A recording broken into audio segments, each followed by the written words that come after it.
Welcome to One Voice. We're here with Councilman Lee Barnes of the 5th District at large, and we're glad to have him with us today. Thanks for having me.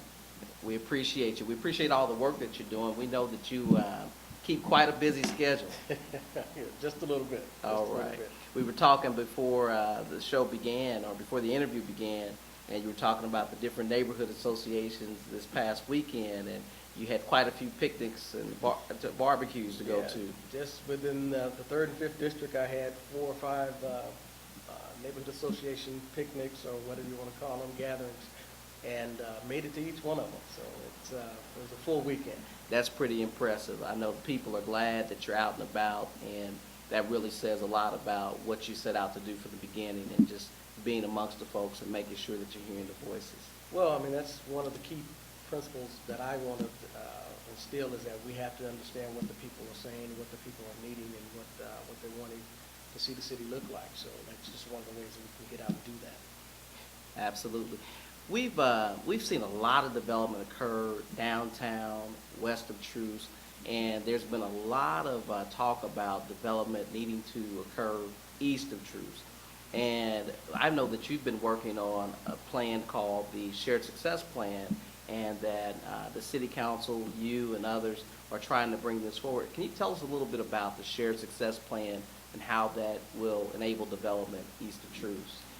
The Shared Success Plan is kind of a culmination of a couple of different things. One is incentive reform, as I'd like to put it, whereas we're trying to develop a system in which developers don't necessarily have to guess at whether there's going to be some pushback from the other taxing jurisdictions or what have you. So if we have a set plan that they can kind of look to say, hey, these are what our clawbacks are going to be, this is what our pilots are going to be from the outset. Now, there's always opportunity for people to negotiate different things within a development.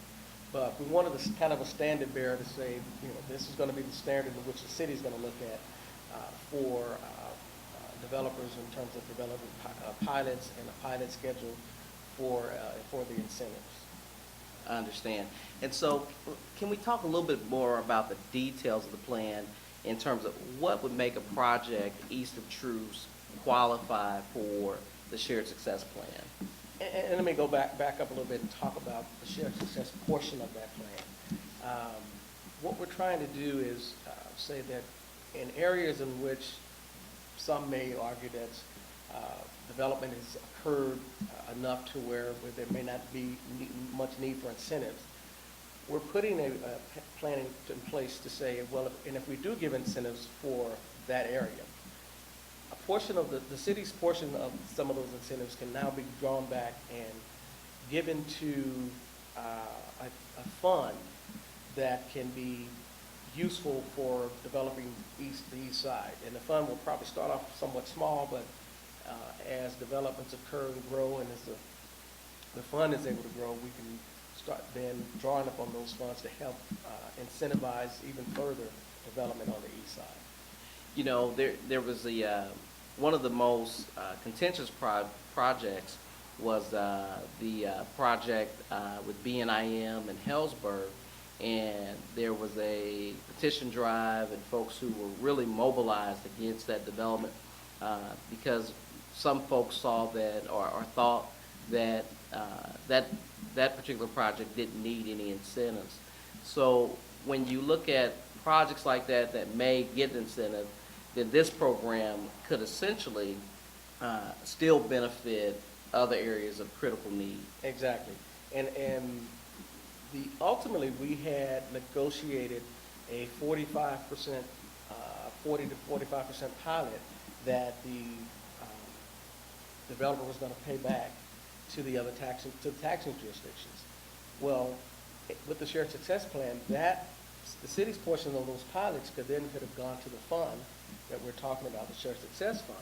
So when a developer comes in and says, okay, we have some gaps here, some financial gaps in a project on the east side, we could have then gone into that fund and helped lower some of those gaps. So this is really the city making a bigger investment, if you will, or another type of investment in East Side development, because Right. it's sacrificing its portion of the pilots. Right, that's exactly right, right.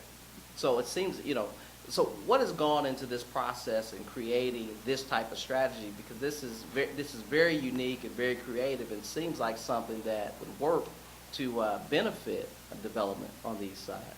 We think it will. We think it will because a lot of the conversation with developers from across the country in terms of developing on the east side is talk about not having finances or institutions that will finance because the gaps are so big, because the rates of return may not meet the actual rates.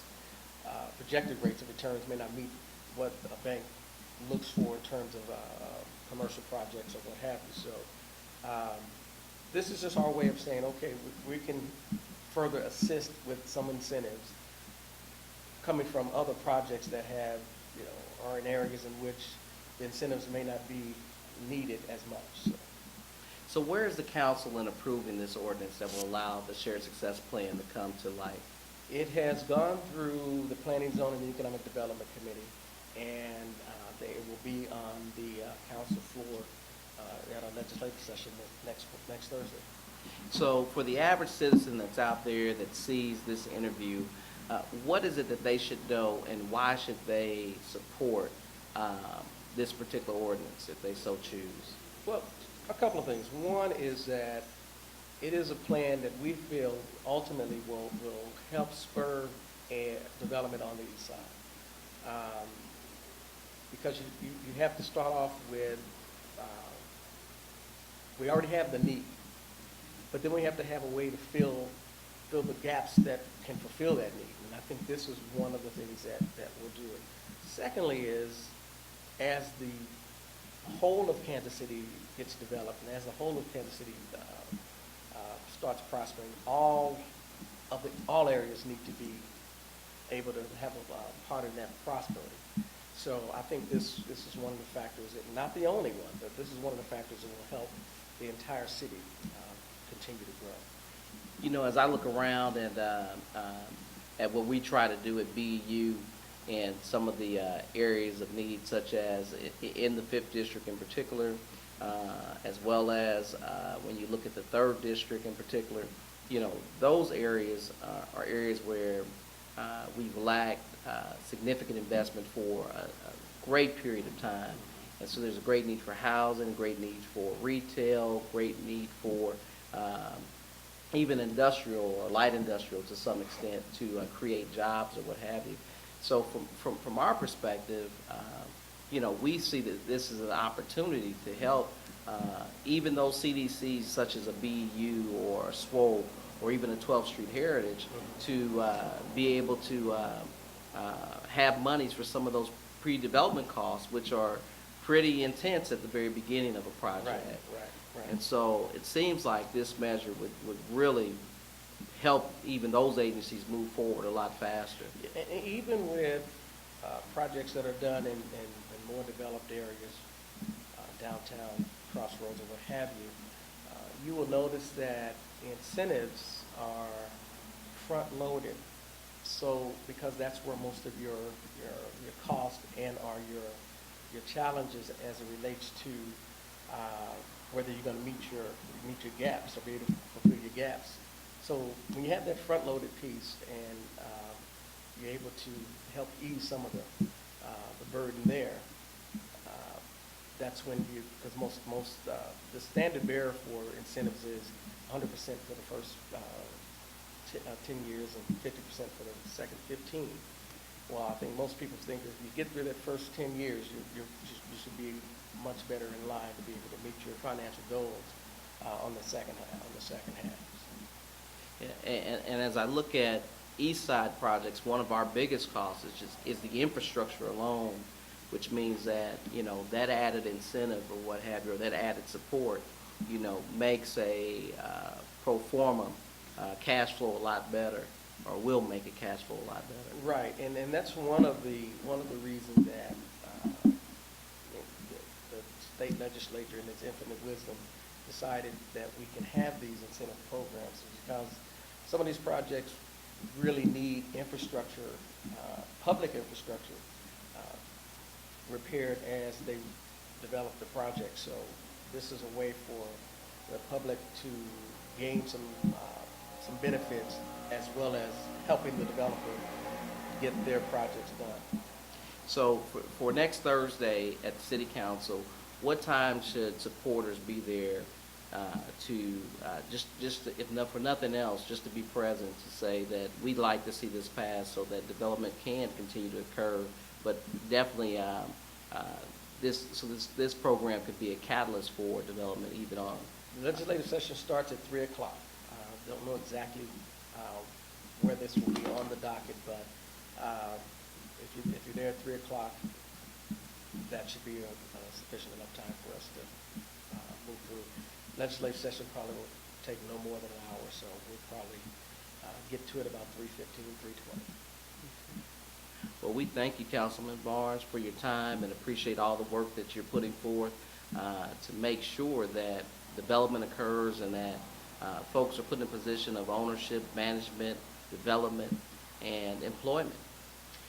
I appreciate your interest and your interest in trying to get the word out to the community. It's one of the most difficult things to do is for people to really hear about what's really happening and get some understanding of why we do some of the things that we do. So I appreciate you. Very welcome. Thank you for listening to One Voice, and we hope that you will come out and support this ordinance in support of the Shared Success Plan that will definitely be a catalyst for development on the east side of Kansas City. Thank you for watching. I'm IFBB Bikini Pro Cat Williams, and when I'm not working out in the gym, I'm searching the web on Cascade Media and What's Up Kansas City. So make sure you check them out.